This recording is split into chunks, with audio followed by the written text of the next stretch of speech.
Every citizen of the Empire and peasant in Bretonnia knows what a beastman looks like.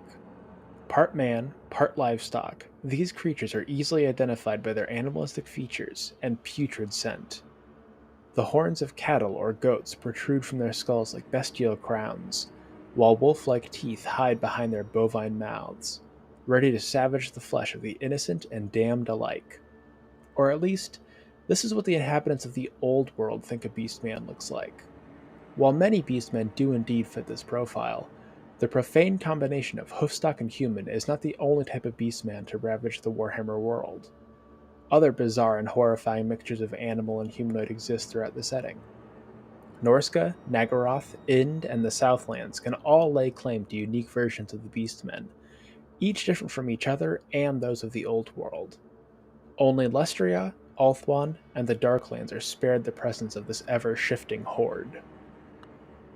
In Eastern Norska, beastmen take the form of huge, white-furred monstrosities. Dwelling so close to the mutating powers of the Chaos Wastes, the size and fur color of these creatures is their only constant feature.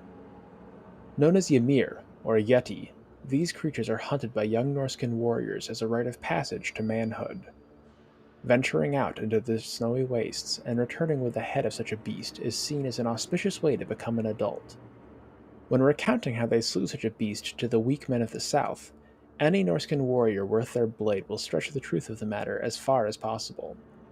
This has led to stories of novice Norscan warriors besting 100-foot-tall beastmen with nothing but their bare hands.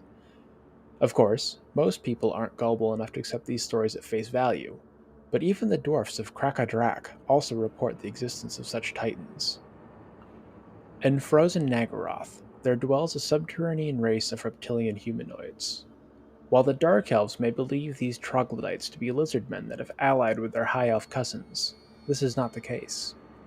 The children of the Old Ones do not venture far from Lustria or the Southlands without good reason. Instead, these creatures are tainted by chaos, having the distinct honor of being the only reptilian race of beastmen. These beastmen are primitive even by the standards of their kind, using stone axes and clubs in war. None of them wear armor, for their thick, black scales can turn aside blades. They are often content to keep to themselves, engaging in endless internal feuds in the eternal night beneath Naggaroth. On occasion, however, when times are lean or the winds of magic blow particularly strong, these beastmen will emerge from their caves to wage war upon the Dark Elves. During these invasions, huge hosts of these black-scaled beastmen will boil forth from the earth. A powerful Druchii army is often needed to quell such a force, as the beastmen's numbers and natural durability more than compensates for their primitive technology. These attacks will often align with attacks from the Warriors of Chaos. This makes the beastmen a massive annoyance for the Witch King, as he would prefer to mobilize his military against the true threat, rather than some primitive nuisances. He would love to eradicate them, but their subterranean habitat makes that an expensive proposition, in both money and lives. As it stands, Malekith and his people must simply endure these occasional invasions from below. In distant Ind, beastmen do not bear the heads of docile livestock or primitive reptiles. Instead, they possess the heads of majestic tigers. These cat-headed creatures are ironically among one of the least dangerous types of beastmen, as they are far less malevolent than those inhabiting the Old World.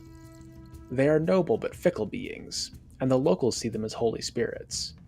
Injuring one is seen as blasphemy, and any who do should expect a quick reprisal from beastmen and humans alike.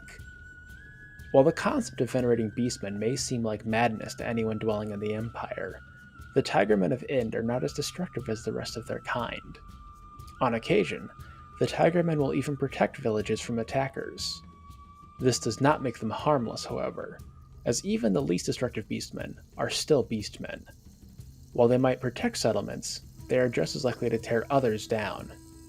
People living in Ind will commonly attempt to appease the Tigermen with offerings of meat and rice in the hopes of avoiding this fate, but such sacrifices are no guarantee of protection. Still, considering what the rest of the world has to deal with, Ind should count itself lucky. Finally, there are the Beastmen of the Southlands. These creatures take the form of great apes with green fur, and are appropriately known as green apes. They dwell in the deepest, darkest portions of the southern jungles, warring with the goblins and lizardmen of the region. They are difficult to differentiate from natural apes, even with their green fur. One can never know if the primate observing from above is simply a curious animal or an evil beast waiting for the perfect chance to strike. Despite these physical similarities, however, the mental capabilities of green apes are far beyond that of normal apes. They can speak, are highly organized, and use a number of exotic weapons. Mercifully for the people of the Empire and Bretonnia, these ape men are far away and seem content to stay within their jungles for now. Sigmar forbid they ever attempt to move north into the lands of men. The last thing the old world needs is a new variety of beastmen to contend with. Now, I've presented all of these creatures as beastmen because that's what the primary sources say. However, even these text out if all, or even any, of these groups are actually beastmen as we understand them.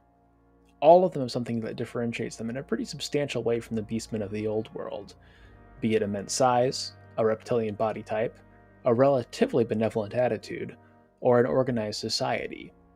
The beastmen of Norsca might just be horribly mutated giants, now possessing the features of animals. The beastmen of Nagaroth could just be some ancient race, inhabiting the world before the arrival of the Old Ones, much like the dragon ogres. All of them could be creatures of chaos, just not in the distinct way that the beastmen we're familiar with are. We just don't know. Unless more is written about these groups, how closely related they are to the beastmen we all know and love will remain unclear. That concludes the first part of our tour of beastmen around the world. This episode was very much the worldwide part of the trip. The second part, to be released at some indeterminate date in the future, is going to focus on the distinct tribes of beastmen inhabiting the lands of the Empire, Bretonnia, and Dwarfs. As these beastmen are the type that actually have miniatures, it'll also contain some tips on how to theme a beastman army around each of these tribes. If you want to see that, be sure to subscribe and hit the bell notification so you're told about it as soon as the video drops. Even if that doesn't catch your fancy, you're more than welcome to like and leave a comment down below to boost the algorithm. Every little bit helps, and I'm super thankful to everyone who supports the channel that way. Until next time, this has been Sigmar's Chosen, signing off for now.